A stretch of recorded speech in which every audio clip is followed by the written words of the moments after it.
Seattle Public School Board President Brandon Hersey, how are you? Hey, man, I am blessed and highly favored and just excited to be back in the space with you, man. You know I love y'all over here. Yeah, no, we were saying, me and Trey earlier, you've literally come a long way with us. You've seen us grow, huh? Oh, man, I done seen y'all in 3 or 4 different studios at this point, and I got to say that this one really takes the cake, man. Y'all have really filled this with a really beautiful energy. All right, good stuff. Before we jump into all the details about what's going on over at Seattle Public Schools, excuse me, I have one question for you. Hey, shoot.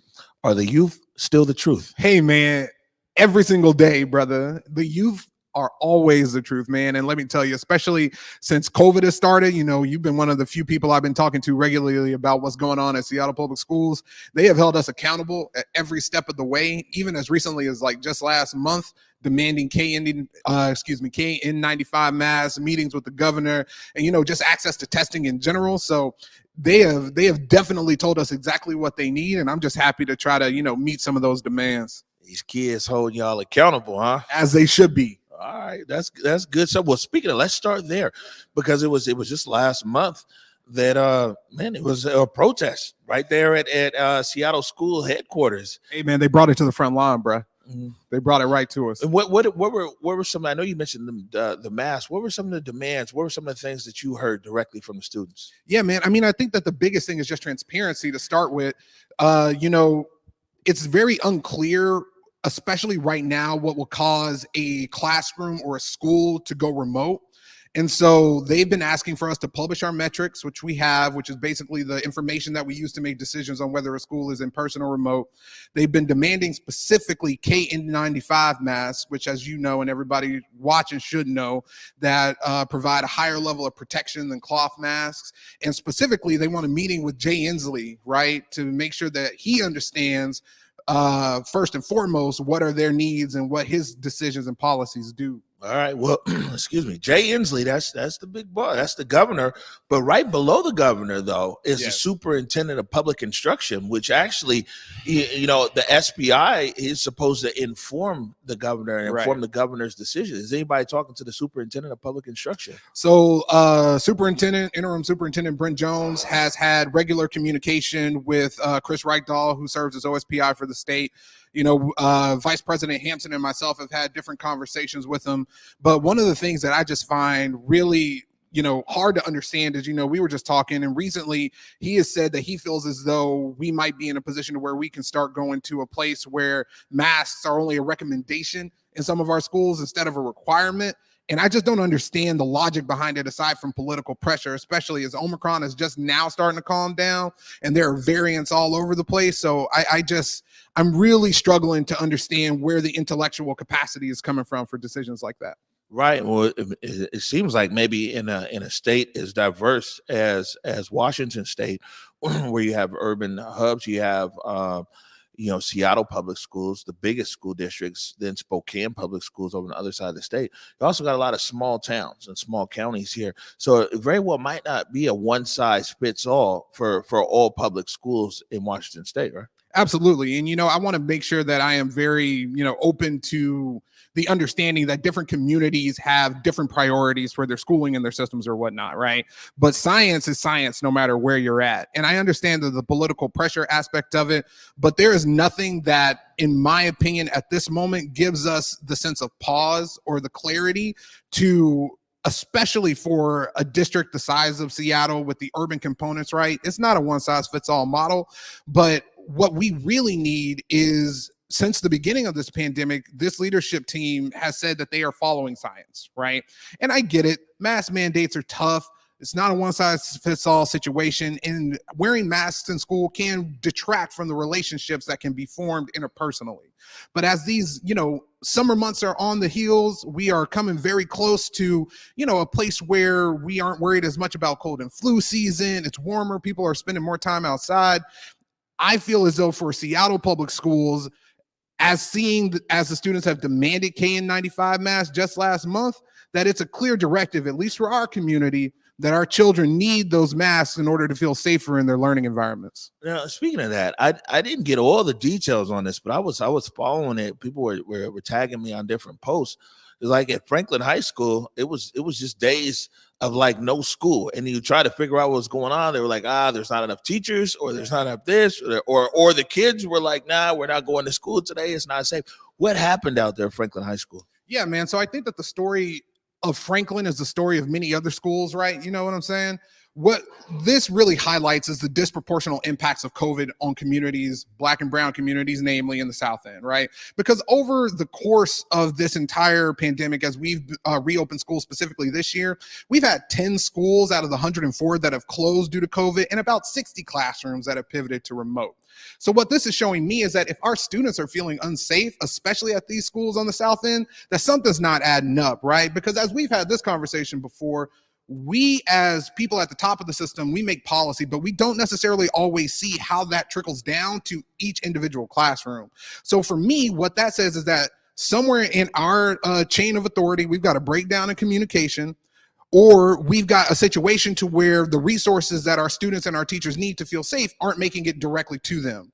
And the issue becomes when there is a lack of resources and what has felt like a lack of leadership, folks take leadership into their own hands in order to keep their buildings as safe as possible, right?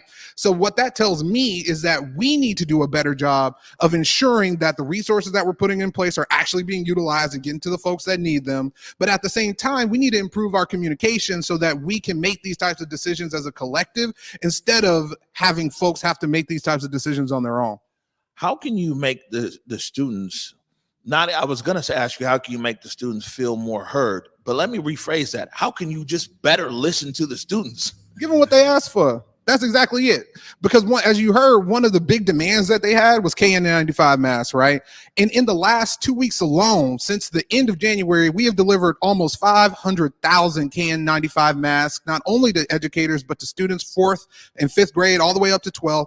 And we've got 250,000 pediatric kid-size masks on the way that are on back order for the Department of Health, right? So I think that that's just one of the ways, right? Is not just listening, but delivering, but also being proactive about it. Actually looking for feedback and information from our students before it gets to the point to where they feel like they need to protest. Yeah, because they take it to the streets. They keep it all the way funky, man. They hit me up daily, as they should be. Please continue. And I want to make sure that I share out my contact information.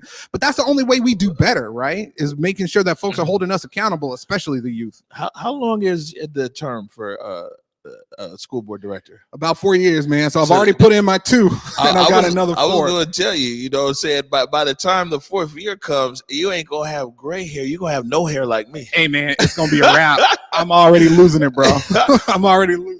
All right. So, I mean, this is a big dollar school district. This is $1 billion school district, double the size and budget of Spokane, which is the second biggest school district in the state. $1 billion.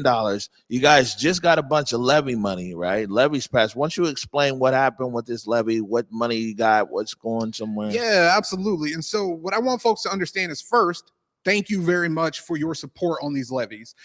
What folks don't really know is that levies make up about 15% of our operating budget, right? And so when folks are voting for these levies, they're actually voting to renew money that they have already voted in the previous levy. And so what that looks like is that this money is going to go specifically to not only athletics, but also improving and sustaining school buildings, building new buildings like the Dope High School that Rainier Beach is about to get. They're finalizing the process for that. But it's also going to pay for some nursing staff, mental health support, STEM, all the critical things that might not necessarily be directly related to education, but that make school is what our levies typically go to fund. So we're really excited about the funding that the Seattle voters have renewed, and we're just really in a position where we want to deliver for kids, and that money is going to be critical in that. All right, so I got another important issue I want to get to, but before that, I got 2 things to do before that. Shoot. First of all, I'll let you give a shout out because my elementary school teacher, Barbara Nilsson, is watching right now. And this woman has such an impact on my life that all these decades later, like we still hang out. You know what I'm saying? We go to Mariners games and everything. What an impact public school teacher had on my life. She's watching right now. And a lot of times we talk about the school and some of the shortcomings, you know what I'm saying? A lot of times the educators get rolled up in that too. These guys show up for work every day, you know what I'm saying? Just trying to do their best to teach our kids. Absolutely. And so what's the question you want No, to I was just giving them a shout out. Oh, yes, absolutely. The teachers, we forget about the teachers in these discussions. Absolutely. We talk about all the, people like you, elected, superintendents and stuff. Right. We forget about the teachers. Absolutely, man. I mean, and what I just want folks to understand is that when we are thinking about the people who have some of the best and deepest relationships, long-lasting relationships with their students, it's their teachers. I'm a former teacher. I taught second grade for 5 years in Federal Way. My mama was a teacher. My sister is a principal at the high school where we went. And so education for us in the relationship between a teacher and a student, even when my mama passed away, teachers were the ones that wrapped their arms around me, man. And I see that every day here in Seattle Public Schools as we're living through this crisis. And you're exactly right. We don't do enough to lift up our teachers, especially our teachers of color, who are not only combating the pandemic that is COVID, but also the pandemic that is racism in Seattle Public Schools. So if nobody has told y'all thank you today, please take it from me. We sincerely appreciate y'all. Got him. And now, before I get to my other question, it's a real serious topic. It's real easy for us to always talk about Seattle Public Schools is failing this. You know what I'm saying? I mentioned it. I talk about the education gap, the people furthest. Here's the term from educational justice. Y'all got some issues over there, but you know what, man? You can't always. You got to give some space on some things. And so I know that there has to be some areas where you guys are achieving over there, or areas where you're making improvements. So I just want to give you a minute to be able to talk about that. Yeah, man, there's a couple of reasons and a couple of things that we could talk about. I mean, if you look at the district as a whole, we are already, before COVID, operating on a thin margin. It is true that we are a $1 billion district, but we serve as many students as about a small town. You feel me? We got 50,000 students. And if everybody has 1.5 parents, that's like almost 100,000 folks, if not a little more. The town I grew up in served 130,000 people. So the staff that we have at the John Stanford Center, who are doing an amazing job, we are really trying to focus in on what does it look like not only to pivot to becoming a public health institution, right, on top of all the things that we were already trying to do, but also deliver education in a better way. And one thing that I really want to lift up is the leadership of Director Hampson.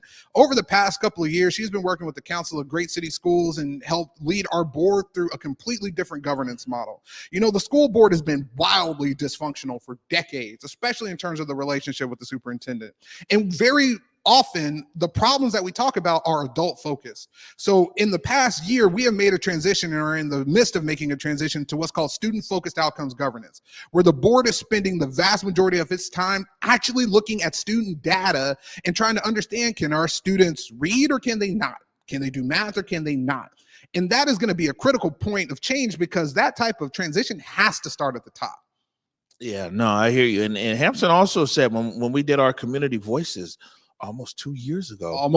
We did a community voices, and what Hampson said is also the setup here, the structure of it, the school board and the relationship with superintendent is archaic in a sense. It's a very outdated model that doesn't really fit, and it leaves the door open for dysfunction between the school board and the superintendent, right? Mm-hmm. That's exactly right. And one thing that I also have to say is that it has just been a joy having Dr. Brent Jones there, somebody from community who has gone through Seattle Public Schools, who knows the inner workings of the district and can really reach across the many aisles that are in Seattle. I think that besides his operational expertise, just bringing a deep love and care for this community to the role is something that's been missing for a very long time. And it's honestly just a breath of fresh air, just as, a young Black school board president, not only having a mentor, but a colleague in the superintendent. We've been able to accomplish some really great things in a short amount of time, and I'm just excited to see what we're going to be able to accomplish going forward. Well, that's your colleague over there. Drop a bug in his ear. See if we can get Dr. Jones here so he can talk about the accomplishments over there at Seattle Public Schools. Yes, huh? I think that would be great, man, for sure. All right, real serious one here I wanted to bring up for you is that a few months ago, after there was a shooting over by Garfield High School, I went to a community meeting in the Leschi neighborhood, and one of the things they talked about is they said they need more resource. They need mental health in school and all kinds of other things that they don't have the capacity for. And they were making an appeal to city government here, to city council, so office of the mayor and everything else. And I mean, what they were saying is like, yes, they also challenged parents. They said, hey man, show up, make use of the space, run at the track field. You know what I'm saying? Right. So how can you mentor? So it was a call out for a lot of different things. But one of the main things that we heard is Seattle Public Schools may be getting more standing here in City Hall with the city council to get more resources in school that these kids need. Absolutely, man. And that's what I meant. This type of change, and again, we've been talking about this for a long time, but this type of change has to start at the top. There's so much money in this area, whether it be from the school district, the city, X, Y, or Z, and we're all trying to attack the same problem from different areas, vastly, in my opinion, for clout. Everybody wants to be the ones to have solved the problem, but instead we need to take the approach that Black communities have always done and pull these resources and come up with a targeted plan for how we are going to solve some of these things, right? So I welcome the collaboration that we have seen, especially with the transition of Mayor Harrell and other city council folks that have really stepped up to the plate, quite frankly, and asked us personally what we need and how they can support, which has never happened. But it doesn't just need to end there. We need to get the county, the city, the school district all on the same page, because that's the only way we're going to solve a lot of these problems. I was going to tell you, these guys are real good for listening. They'll definitely listen. Oh, wow. I didn't know that. And thank you for sharing your life journey and everything else. And you leave feeling good. Come on. You know what I'm saying? All I'm telling you is, man, you got to keep the pressure. Absolutely. Trey, I tell you, we talk about don't take your foot off the gas. Hey, man, we're not going to be done until the check's clear, bro. Because that's really what it's got to be. We got to be on the same page, not only mentally, but financially. And, people ain't going to show no type of regard for nothing until they start putting some money behind it. So while the conversations are great, you're exactly right. We cannot take our foot up off this gas, because the only result is that our kids are going to get left behind. Yeah, we can't have that. They've been left behind for far too long. All right, we're going to let you get out of here. You know what I'm saying? Before we do, though, I know you're big on feedback. And while you still have this hair, please. we'll see where that hairline's at in 4 years. Man. While you still got this hair, man, go ahead right there in that camera. Tell people how they can keep up with you. Hey, man, you can reach me at brandon.hersey@seattleschools.org. You can hit me up at School Board Brandon on Instagram. And those are going to be the main ways that you can get in touch with me. I try to be very responsive. But now that I am serving in this role as president, I got a lot more people in my ear. But hey, especially if you put in that email that Omari sent you, you're going to get a response that day. Hey, listen, I'm going to do this too. Is that what you said? There's a lot of money that's out here, right? In our city and everything else. And man, I'm a big advocate for paying people because you can hold them accountable. You guys are responsible for 50,000 plus children in our school district here, and school board directors are not paid at all. We get a per diem, which is $50 a day if we have a meeting that day, not to exceed $4,600 a year. So you got $1 billion school district, 50,000 kids, and basically you work for a $4,000 a year stipend. Basically for gas money to get back and forth to meetings. I think that's something people might want to look at. I mean, imagine the even higher level of accountability people have on you. You know what I'm saying? If the people were actually paying you for your job. That's what I'm saying. And then you also got to think about what type of person has the ability to do this for free. If we're really trying to get folks that look like me and some of our other board directors that are there now, we have to make this accessible in the sense of being paid for the time so that we don't have to work 3 and 4 jobs just to make this work. There are some city council members that people might be willing to transfer their salary.